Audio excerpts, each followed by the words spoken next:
Welcome. My name is Natasha Sherman, and I am your host. So recently, a couple of months ago, there was a televised New Jersey town hall about the opioid epidemic. So there is an opioid epidemic nationwide, but I think New Jersey, it was stated, is 3 to 5 times higher than the rest of the country. So there clearly is a problem, and it clearly is serious. So I've decided to do some interviews just so we can educate ourselves and find out what there is that we can do. My guest today is Susan Marco, and she is one of the co-founders of an organization called Family Addiction Network. Welcome. Thank you for having me. Happy to have you here. And so we're going to talk about Family Addiction Network and what you do. But first, let's get into, how did you get involved? How was your life impacted? So, I'll cut right to it. I met my husband in 2006, which, is just a few years ago. And we courted, we dated, and then after being together for about 3 years, I moved in with him and my soon-to-be stepson. We got married in 2011, and we're still happily married. But shortly after the time that I moved in with them, it became evident to me that my stepson was using drugs. I knew he was getting high, but for me, Natasha, heroin was never anything that I knew about. So, it wasn't in my purview. I didn't think about it. And I thought, well, he's just being a kid like other kids. And it's become commonplace. Yeah, he's experimenting. He's probably smoking a little pot. Maybe he's doing some other things I don't really know.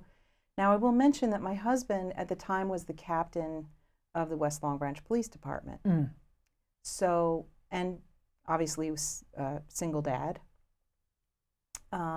Did he know his son was experimenting with drugs? He may have. But there's this thing that happens and it became evident to me, living in this situation, use the word denial. But I think it's, you see your children and you want to see their potential. You want them to be all that they can be and the best they can be. So sometimes I think it's easy when they veer off course, it's easy to overlook it. Sure, because you think it's a stage, it's a phase. Yes. And, sometimes we say denial, there's something right in your face and you're denying it, but this was not right in your face. It looked somewhat like the norm. Yes, it was rather insidious, actually. And, through that gradual process, one day, Larry was at work and my stepson showed up and told him that he was using heroin. So he showed up at your husband's work. He showed up work at police headquarters. And said, I'm using heroin. I need to borrow some money, Dad. Oh, and by the way, I have a big problem. Wow. Yeah. Wow. So, that shifted things for us. But still, what do you do with that information? How do you, we both looked at each other like, what do we do now?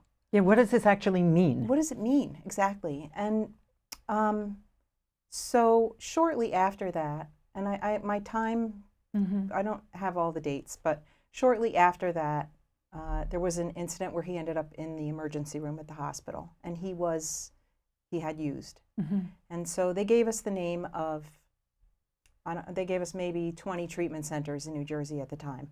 And so they treat him and then they say, here. Yes, they go forth. There wasn't anything to treat him. There was nothing to do for him at that time. Right, okay. So this was in probably 2009 or 2010. We've made great strides since then in terms of what they do in a hospital when someone shows up in active use. Right. There are recovery specialists who will come in and help get them into treatment, help encourage them to go to treatment. But in those days, the only thing they had to offer us was a sheet of paper with no letterhead with a list of treatment centers. This was a Friday afternoon. And so I thought, I got to call the insurance company and I got to call. So Larry and I both started making phone calls, and we found a treatment center in North Jersey that had a bed available. So I called my insurance company and they said yes. So we bring him up, Larry brings him up, drops him off. I mean, here's his 18 or 19-year-old kid, and he's just drops him off at this place. We had no idea if it was a good place, bad place. We just knew that they had a bed. So we dropped him off there, and shortly after, it was like a week or a week and a half into his treatment, maybe it was 2 weeks, they called me from the treatment center and said that our insurance company was denying the residential part of his treatment because he did not fail at an intensive outpatient treatment first. So you first have to fail at an intensive outpatient treatment. Yes, but fail, what does that mean? This is a drug that could kill you. It only takes one time to kill you. So I got on the phone with my insurance company and I said, my stepson is laying on the couch with needles hanging out of his arms. How much more failure do you need? I was infuriated, really. I can imagine. But, it was what it was. We brought him home and we enrolled him in an intensive outpatient treatment in Freehold that was terrific. And he did well for a short period of time. And then he started using again, which is typical, I find out now, through all the experience I have now. Anyway, so we found a treatment center in Florida, and our insurance was 100% for us, gratefully. A lot of people are not that lucky. But so we sent him to Florida for 3 months, and he did really well. And after that first 3 months treatment, he was ready to get out, and he begged us to come home. And I didn't really want him to come home.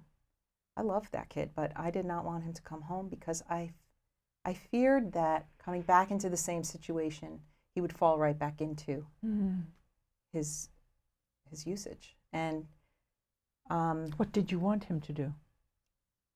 I didn't know. I wanted him to at least have the opportunity to be in a sober living environment. Okay. Which I think he was at that particular time. He was for a short time, but it wasn't great. And he was not happy there. It was very hard for him. And this is a kid who, when he went into high school, he was bullied because I think he didn't really know how to fit in. He's a beautiful kid, and he has great potential. And I mean, I look at him and I see this beautiful soul, and I just love him.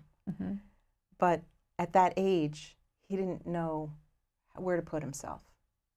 And so the heartbreaking thing about that, just to get off topic but not, is probably 90% of kids feel that way.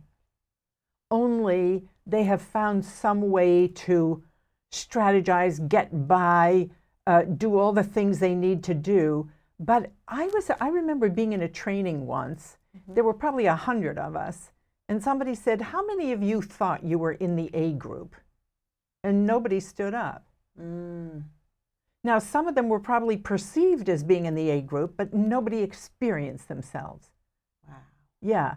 So it's very troubling. So again, that's someplace where intervention of some sort or education needs to take place. Yes. So here he is. He struggled, and then?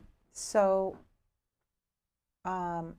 we had a conversation as a family, and I said to my husband, okay, I will agree to him coming home, but we're going to have to structure our lives like the treatment center, like a sober living house. He's going to have to follow certain rules, and if he doesn't, but I'm the step parent, and I didn't raise him. I came into the situation a little later. So ultimately, the holding the rules was really up to my husband. And it's difficult. Yes. It's really difficult because you don't want to see your children suffer. Yeah. So he came home and he did really well for about a year. He was, following the rules. We had a few rough patches, and then, frankly, he had been arrested several years before that, and his court case came up. Right. And he was issued probation for 2 years. And he went to his first appearance at probation, and then he relapsed again. But this time, this is a hard story for me to tell. He was with some friends, and he came home, and he was down in our TV room. Larry and I were sleeping. And somewhere in the course of the overnight, he overdosed lying on the floor in front of the TV like he did a million times.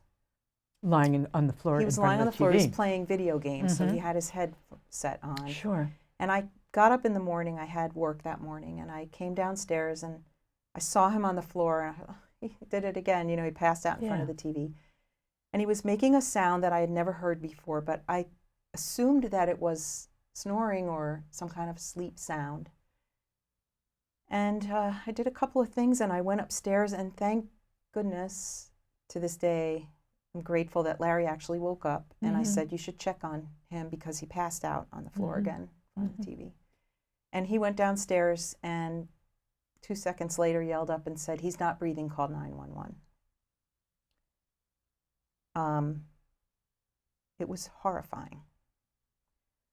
So I got on the phone and I called the paramedics, and by this time I believe my husband was the chief, or he was soon to be the chief. And a little side story, he went out to his car to get his oxygen tank. You know, he was working on my stepson to try to revive him, and he went to get the oxygen tank, and it was empty because he was an administrator. He wasn't in his car.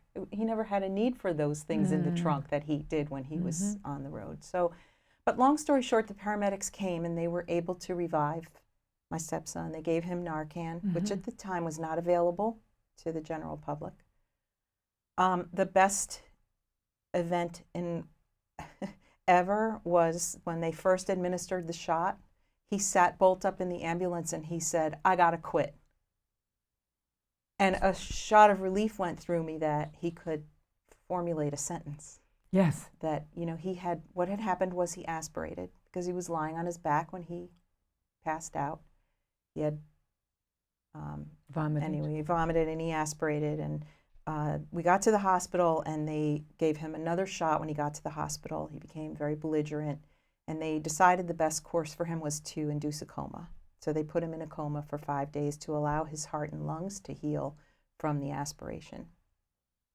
Needless to say, it was a very long 5 days. But when he came to, he looked at his father and I, and he said, don't even say anything. I'm ready to go back to treatment. So I think we hoped it was bottom for him. You know, they say you have to have that qualifying moment, you know, where you realize, oh my God, this is really it. So we found a different treatment center that a friend of ours had been to. Actually, one of my co-founders, her daughter had been there. And it was a great treatment center. And we put him there again for another 3 months treatment. He went in, he met a girl there, and they connected with each other. She's from Colorado. And when they got out of treatment at the same time, coincidentally, they ended up moving to Colorado, where he's been ever since. Right. So, excuse me. You know, when we were going through this, we really were left to our own devices. I didn't know who to call. I didn't know where to go to get support. The 12-step program I have great respect for, but it didn't feel to me like where I needed to put myself. Right. And I met these 2 other women, one of whom was the woman whose daughter had been in the treatment center. And she had a very dear friend who they were in business together for many years, their families. One's brother and one's husband have an iconic business in our town. And unbeknownst to each other, they both had a family member who was struggling. And when they discovered that, they both were kind of like, what do we do? You know, they also were not met. They went to an Al-Anon meeting and they did not feel a pull. They didn't feel a draw there. And I know, you know, many people in the 12-step world will say you have to keep going to different meetings to find one that fits for you. But I don't know that everyone is inclined to do that. And I also feel that, you know, as a family member, yes, it's a family disease, but, you know, not everyone is in a place where they're ready to step into that kind of work. Right. So I kind of see us as an alternative, but not in any kind of way negative about the 12-step program, but just somewhere else that people who don't feel a draw there can at least come and be met by people who are going through the same thing that they are. So currently, from what I saw on the website, Yes. is you have meetings once a month, We have and it's open to family members who are having issues with addiction. And one of the things that I read that resonated, but I would like you to say a little bit more about it, is it's not a place for giving advice. It's a place for creating the space of safety where people can just be heard. Yes. So say a little bit about that. Okay, so, well, I want to just backtrack a little bit and tell you that it's twofold what we do. So I bring in every month a speaker for about 40 minutes. Someone will come in and talk on various topics. Sure. So sometimes it could be about the treatment industry. It could be about what to do with your loved one when they come home from treatment. I had a fellow come in from a local treatment center who did a whole piece on mindfulness and gave some suggestions for what do you do when you're in the midst of it, you know, Yeah. and you just want to rip someone's face off, or you could tear Yes. your own hair out. How do you Yes. cope with that? And I mean, people can go on the website and look back and see the different topics that we've had. But the other part of it, I think, is having a place where you can come and sit face to face. And if you need to speak, that you have the floor and can speak about whatever your issue is. And it's a self-run kind of help group. So, you know, we'd like to give people the opportunity to say what they need to say. But sometimes what happens is someone else in the room will have been through the same thing and have a piece of information that might be helpful to that Right. person. So it has kind of evolved into Resource sharing. And, you know, it's the hardest thing about having a family member, in my opinion, is the feeling that you're alone. You know, that you're out there in a canoe without a paddle and there's no one, there's nowhere to reach out Yeah. for help. You know, I think that right now, because it is an epidemic, it's not so much a question of, God, this is really unusual. Like, I'm the freak in this, you know, it's like almost mainstream until it hits you. Then it's not quite so mainstream. It's, you know, impacting your entire life. But I think that what happens is that people feel shame. Yes. People feel like, and it's not like their fault, but as human beings, that's where we go. I did something wrong. And I think that's where people need support. But also, I think, again, people look to feel like they're not alone. And even if they have resources, there's this sense of needing to be in a community of people that understand. Yeah, you know, the other part of that is too, I think, you know, and I mean, what I want to say is, you know, in suburbia, you know, everybody's hustling and bustling, and the kids are going to this event and that activity, and you know, life keeps rolling along, and it's easy to overlook or to turn away from the possibility of addiction because it's horrifying. It is horrifying. It's hard to see and it's hard to admit. And you know, at a certain point, I'm very. It's like being thrown out of your home. I'm very fortunate because I have friends who are artists and healers, and you know, when we were going through this, I could pick up the phone and call any number of people who would sit and hold the time for me and listen and be an ear for me. But not everybody has that. Yeah. And so, you know, being able to sit in a room with someone who is willing, who feels what you feel, is very powerful. Yeah.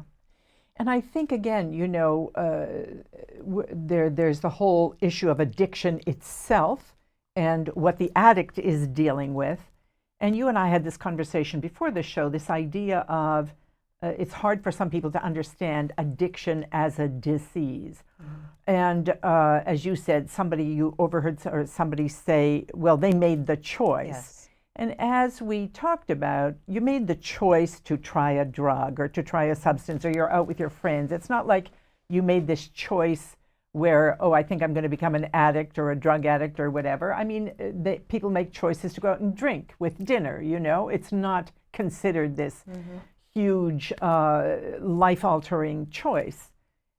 However, when it crosses over, and nobody goes there thinking that's going to happen to me, when it crosses over, sure, the first choice might have been a bad choice, but we make bad choices all the time, eating things we don't shouldn't eat, you know, over drinking, whatever it is. The idea, though, that once it captures your body and your psyche, it is now a disease. Yeah. It is not something, I mean, there is a huge physical impact. Withdrawal is a huge physical impact. And you kind of have been overtaken by something. Now you've got a disease. And I think that's one of the things that it's important for people to recognize, because it's very easy to sit there and be kind of, you know, holier than thou, like I would never. But I would say, look at your own life. There's places you're addicted to your behavior, your food, whatever it is. It's the same issue, except it hasn't gotten out of control. And whatever it is that you're doing hasn't overtaken you physically and emotionally. Exactly. And heroin, particularly, you don't just dabble with heroin. Right. Once once you're that, married that to brain it. chemistry shifts, and I'm not an expert, and I'm not obviously I'm not a doctor, and I don't, but it seems to me, when especially a young person goes out, and whether they've tried something in the medicine cabinet or whether they've just socially, somebody offered them something and they say, oh, sure. The amounts that they do are not, it's not like you're taking one pill. So, people say, well, I was in the hospital and I took opiates and I didn't become addicted. So it's a complex issue. Yes. I think there are many reasons for addiction. There are people who are predisposed. Absolutely. That have a brain chemistry issue. And I met a young man who said he never felt normal in his entire life, and the first time he smoked a joint, he felt normal. And that just progressed. And so his belief is that he was born that way. He was born with a chemical issue, and the drug filled a void. Yes. Yeah. So, the other thing is not my kid. Right. Until it is. Yeah. Nobody wants it to be their kid. Yeah. What I say about that now, having been through this, is if you see something that looks funny to you, don't disregard it. Deal with it. So what would you have done differently? I would have insisted on finding some kind of a therapist or some kind of a... So when you first noticed that he was probably experimenting, would you have intervened there?